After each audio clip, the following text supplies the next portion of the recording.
Hello everyone, চলো আজ কি রান্না করি সব তোমাদের দেখিয়ে দিই। দেখো, আমি কিন্তু প্রথমেই শাক কেটে নিয়েছি, আলু আর বেগুন কেটে নেব এরপর।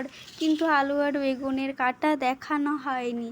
এখন এখানে রান্না করব ডাল। প্রথমে দিয়ে দিলাম পেঁয়াজ, তারপর দিয়ে দিলাম রসুন, তারপর হলুদ, তারপর দিয়ে দিলাম ডালটা।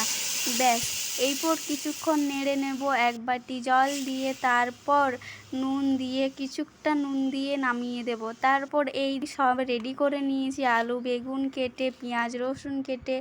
এরপর দেখো, এখানে আমি করব শাকের ভাজা। প্রথমে রসুন দিয়ে দিলাম, তারপর দিয়ে দিলাম শুকনো লঙ্কা, তারপরে এখন শাকের যে সিদ্ধ করে রেখেছিলাম সেই সিদ্ধ এরপর দিয়ে দিলাম। এরপর কিছুক্ষণ নাড়বো, নাড়াচাড়া করে আবার নামিয়ে দেব।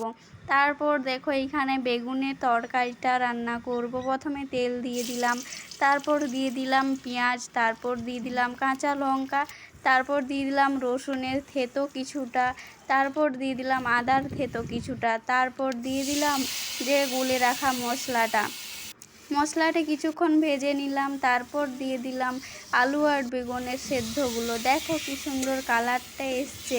এরপর কষা কষা করে ভেজে নিয়ে তারপর দিয়ে দিব জল অল্প পরিমাণ, তারপর নেড়ে চেড়ে নামিয়ে দেব। হয়ে গেছে।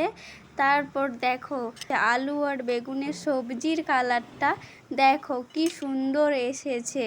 এখানে শাকের যে ভাজা করেছিলাম, শাক ভাজাটা কত সুন্দর হয়েছে।